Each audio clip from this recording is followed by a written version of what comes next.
Hello, everyone. Hi, everyone. Welcome.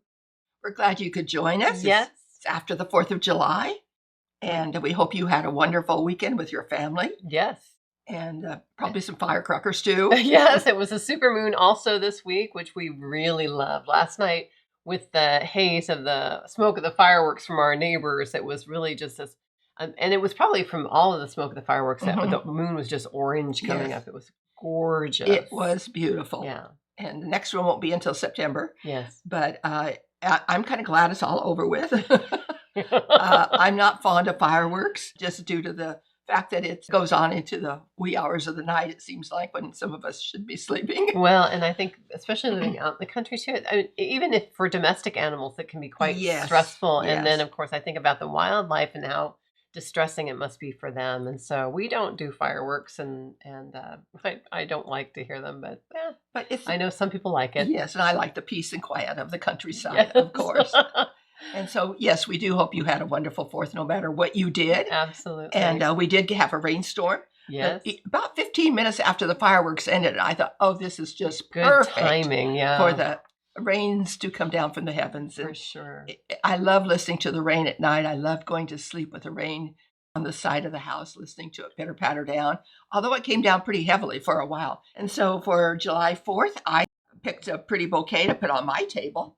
It is one of my favorite wildflowers, and this is called Queen Anne's lace.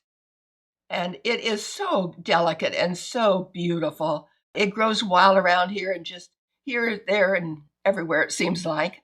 It is an invasive weed. Wherever you see these seed pods, we're going to have a lot more Queen Anne's lace next year, probably. The seed head is quite an interesting thing in itself. It's called a bird nest or a bird cage. And the flower will actually fold into itself, going into the center, and creates a little cage to hold all those seeds there. And those seeds are going to go ahead and ripen. Now, I use an old coffee pot, an old enamel coffee pot that I painted on the front of it. But inside, because the old antique things have holes sometimes inside, or we don't want to have water inside of them. And so I will just set a glass inside. Queen Anne's lace is one of those lovely flowers I hope you'll have growing in a corner of your garden even, because it's just such a pretty thing to clip for the summer. I'd like to read just a little bit out of the Gatherings from the Good Earth. And this is in the July chapter, and it's about Queen Anne's lace. There'll be more in the book about Queen Anne's lace. One of the things it can cause dermatitis in some people, and that's something I'm very sensitive to. So wash your hands as soon as you handle them.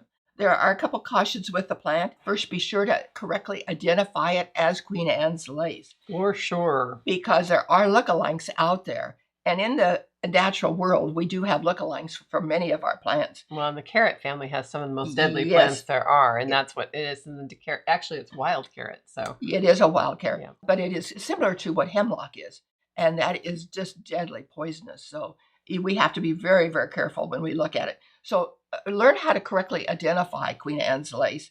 It will have a single flower in the middle, and they're about the size of a pin head, and it will be dark red. And now folklore says the plant was named after Queen Anne of England. She was a needlewoman who made lace, and when she pricked her finger, a single drop of blood fell onto the lace. So that creates that little tiny dark center you have to look for. The flower itself, of course, resembles delicate lace. Another way we identify it is the long stem of it. Queen Anne's legs, we call it. They're her legs, and they are hairy. The queen has hairy legs. She has hairy legs. And so if you see a lot of hair along that main stem, you're going to know that's Queen Anne's lace. Pretty good indicator. Yeah. A really good indicator. And notice all the little indicators of the different plants, because that's how we identify them. On hemlock, then they would be smooth. Smooth and purple splotches, usually. They would be. One of the things I like to do with flowers of Queen Anne's lace is I will press them. They're very easy to press. I will hold them upside down, clip it off close to the stem head, so the flower part is down into like a phone book, something that's thick, a thick book. I'll lay a paper towel down maybe first. That helps absorb any moisture that might be there, and then close it and lay something heavy on top of the book. My method of pressing flowers is not fancy at all. It's just a make-do. I love to press flowers. I will put them onto note cards. And the easiest way to do Queen Anne's lace, because it's so delicate, is to take it outside or in the garage and spray it a little bit with a spray adhesive.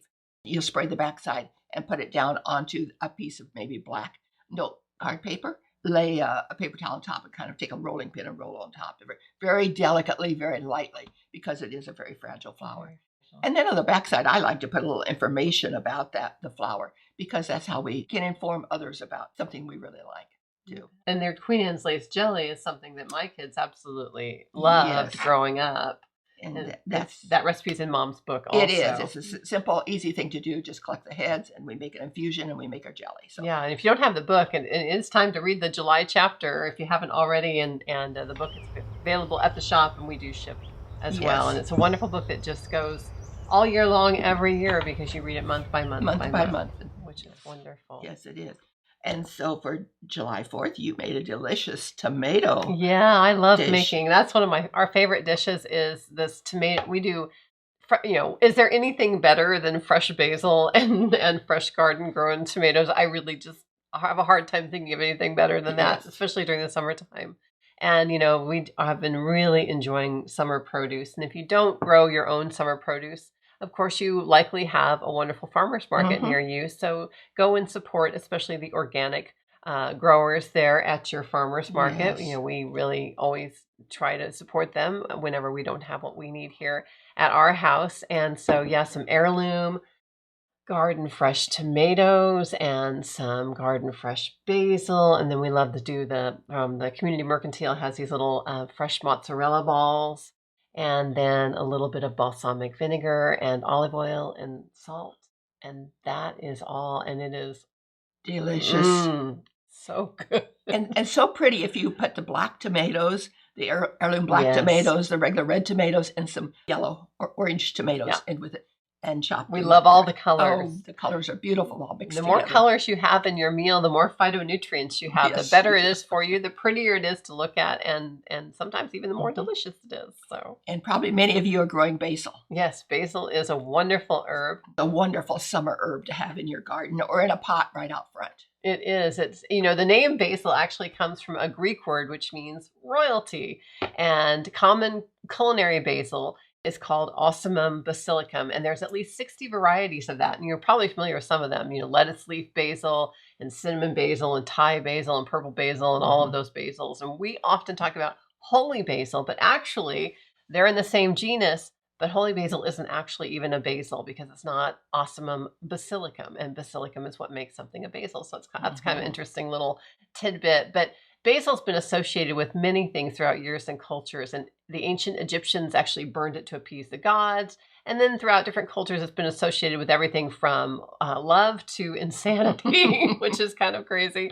Some studies have shown that it can stimulate the immune system, decrease inflammation, and protect cells. But I think the very best thing about it is that it pairs so well with summer foods like tomatoes and makes a scrumptious and delicious pesto dish as well. So we love basil, as I'm sure most people do. It's actually the most commonly grown herb here in the United States. We'll be open this weekend.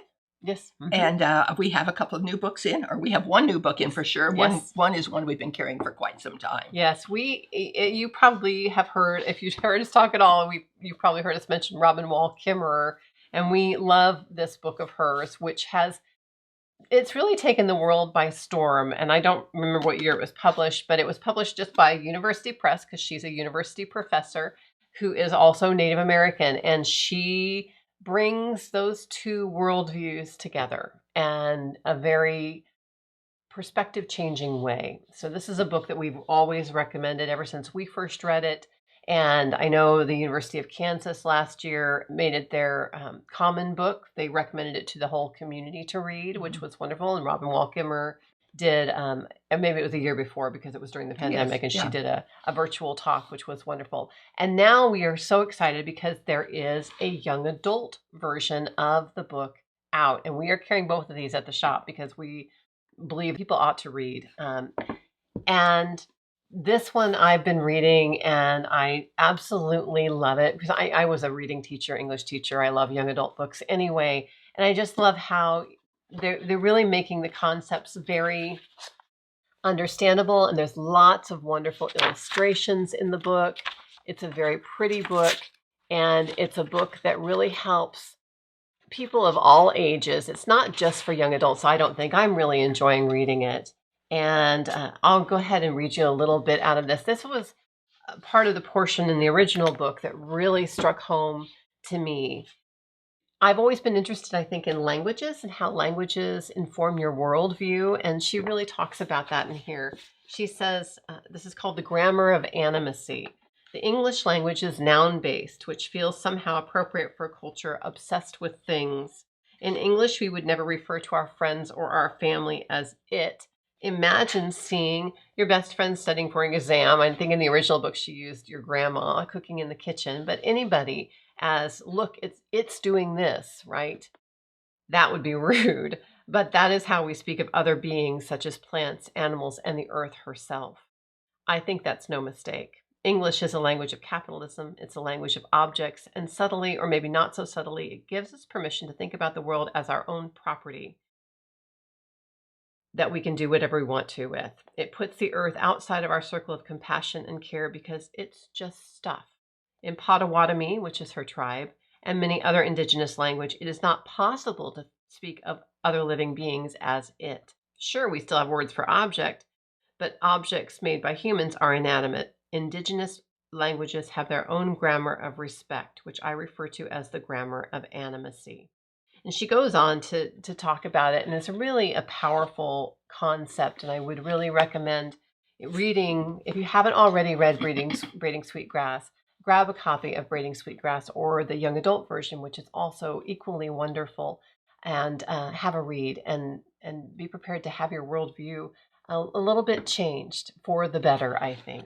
So we love these books. And if you have a teen, early teen, preteen, yes, definitely, close to that age that could understand this book easily because it's written well, this would be a great gift to give. Absolutely, wonderful gift. About Christmas, yeah, to read with them even. Yeah, I think reading it with them and having conversations that's so powerful for parents or grandparents even to do that with kids, because they're intelligent and they want to talk about important things, and these are important concepts in here, and they go along with stories too. She tells some wonderful stories about her and growing up, and then she connects those to concepts which are very powerful to think about. And if you can have a conversation with someone about that while you're reading it, wonderful. If you have a book club, it's a great book to choose for book club also, because again, having these conversations makes things, I think, even more meaningful and helps people think about them even a little more deeply. So, and if you'd like to listen to her talk, oh yes, she's on YouTube now and then. You'll find something there, and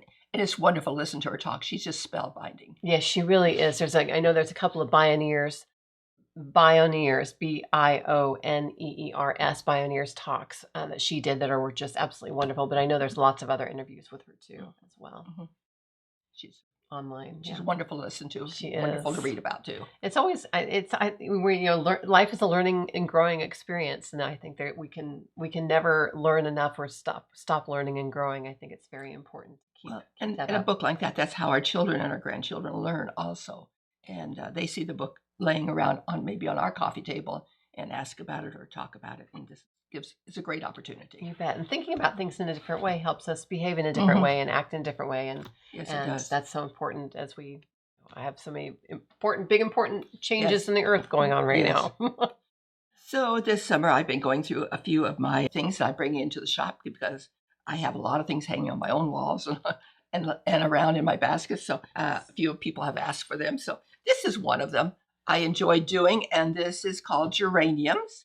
It's using an antique piece of old ticking at the bottom, and I love the summer colors with this. And it's just a fun piece. So this would be good to hang on a wall, or it'd be good to put on the back of a chair, or made into a pillow even. Absolutely beautiful. Enjoyed making those things a lot. So, and I'm working on a few other projects as I go along, of course, too. Every day, something different.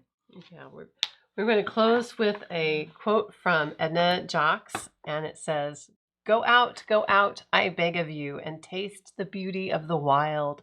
Behold the miracle of the earth with all the wonder of a child. May it be so. I think the wisest words ever spoken were, go outside and play. Yes. Have a great week. Go outside and play. We'll see you next time. Good earth blessings to you.